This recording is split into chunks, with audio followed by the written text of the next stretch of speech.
Chapter 25. Aurelia. The dress that they helped me into was too tight.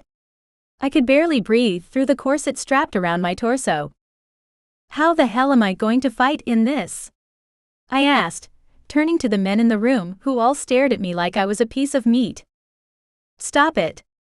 Gray barked, glaring at the others. You're making her nervous. They're making me uncomfortable, not nervous. I stepped into the entryway. Well, they need to stop that too, Gray grumbled. You're mine.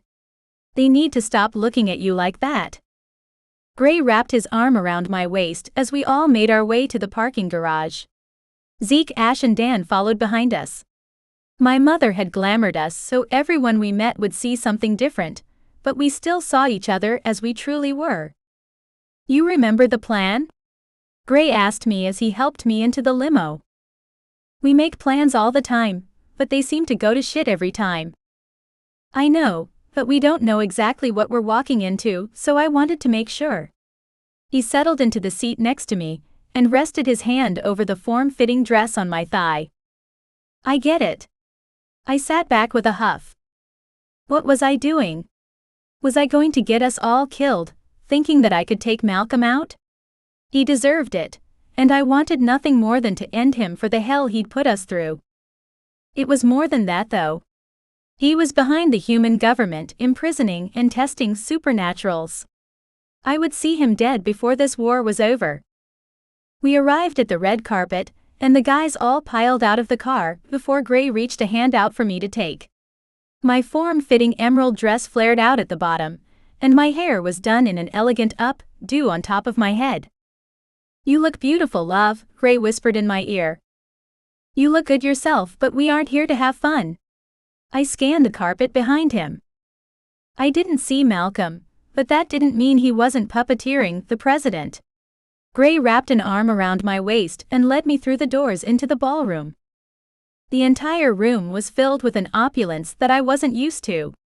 The other guys fanned out around the room, but they kept their eyes on us as we swept through the area. The president isn't here yet. He will probably be the last to arrive and surrounded by security, Gray muttered. So what do we do then? I asked, sucking my bottom lip into my mouth. We can dance. It will give us a better view of the room, and we can see if we can get eyes on Malcolm. What if he doesn't show up? I asked, worried. Everything hinged on Malcolm being at that gala with the president, but what if he wasn't? What would we do to stop the atrocities happening to the supernaturals?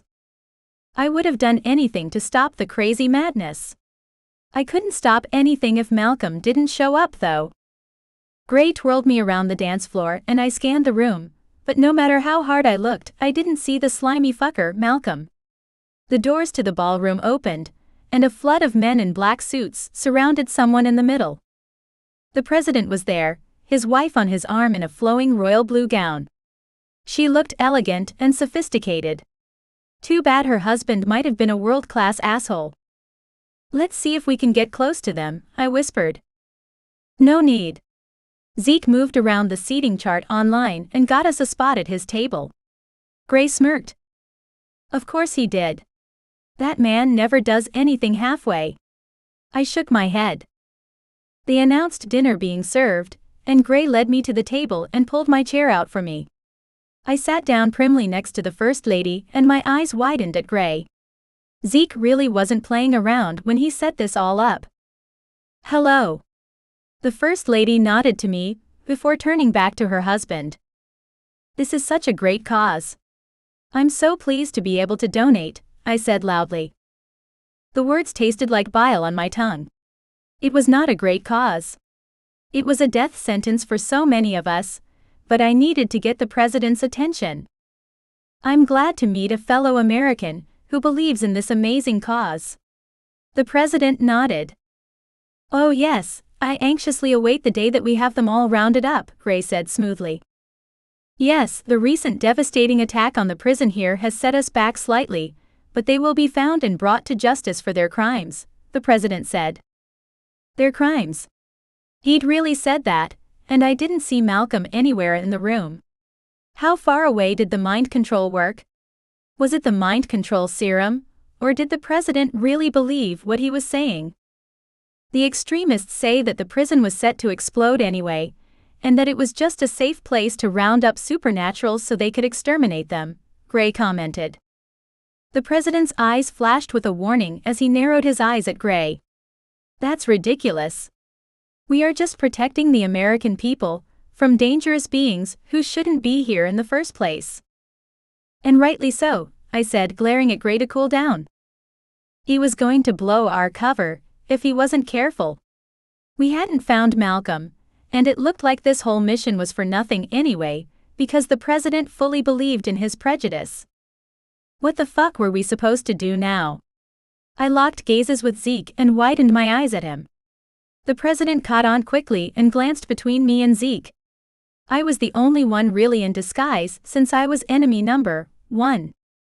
The president stood up so fast his chair toppled to the ground and he pointed at Zeke and Ash. They are supernatural.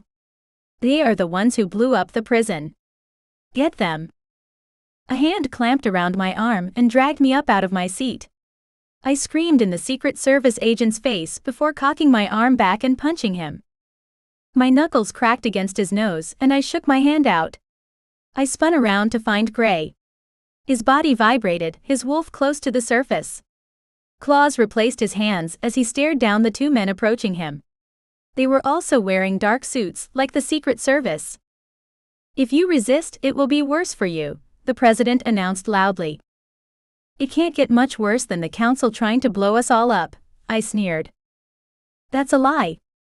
The president slammed his fist down on the table. The other people backed away from the spectacle, leaving the 5 of us alone with the president and his Secret Service agents. It's not. We were all locked in that hellhole, tested on and tortured. I yelled.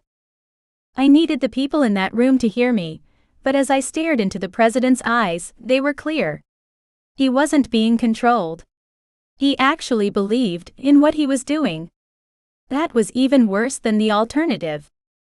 No one would be safe in the mortal world with the human government actually out to get us. Arms wrapped around me from behind, squeezing me like a vice. The man lifted me from my feet, and I kicked back into his shin with my pointy heel. A bellow of rage filled the room as Gray slammed a clawed fist into one of the men before him. My shadows pulsed beneath my skin as my magic writhed. It wanted out. It wanted to protect me from the threat. If I used my magic against them, I would be playing directly into their hands and showing them that we were monsters. That wouldn't help matters at all. All it would do is create more fear. It would cause more chaos. I didn't want to be the reason for that. Shadows swirled over my arms angrily. People gasped and backed away from me. That's her, the woman that blew up the prison, several people whispered. Fuck. The shadows were a dead giveaway. Get her, the president roared. Suddenly, Zeke was in front of me. I hadn't even seen him move. What are you doing? I whispered at his back. You have to be protected. He grunted as magic filled his palms. Zeke, no. We can't use magic against them, or we are exactly what they think we are, I hissed.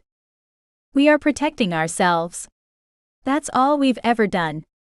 It's why we hid for centuries among them. I'm not letting them take you to Ronaldo. You can't use your magic, I growled. Fine.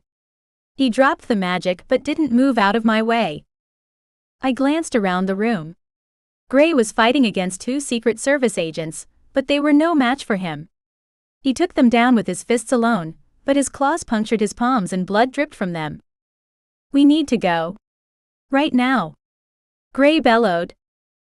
Zeke backed me up to Gray, and the others created a protective barrier around me as Zeke put up a shield. They couldn't get to us through his ward. Do not let them leave. The president took a step forward. They need to pay for their crimes. Several of the agents pulled guns and pointed them at us. Still, Zeke kept backing us toward the door. They were all protecting me, and I hated it. They needed to protect themselves too, but would it do any good to tell them that? A gust of wind blew through the room and pushed the guards back. I peered over at Ash with a raised brow. I said no magic, I growled. The agents lifted their semi-automatics at us. Just surrender and no one gets hurt. We aren't doing anything. We didn't do anything to deserve this treatment in the first place. Just let us go. I shook my head. Don't move, another agent said. He pointed his gun at my head, ready to take me down by any means necessary. If those guns housed Ronaldo's deadly bullets, we were all fucked. Zeke's magic flared as he once again stepped in front of me, blocking me from the agents.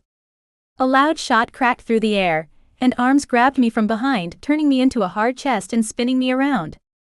I screamed and thrashed in those arms, but Gray's warmth soothed me. I peeked around him, just in time to witness Zeke fall to the ground in a puddle of blood. No. Not Zeke.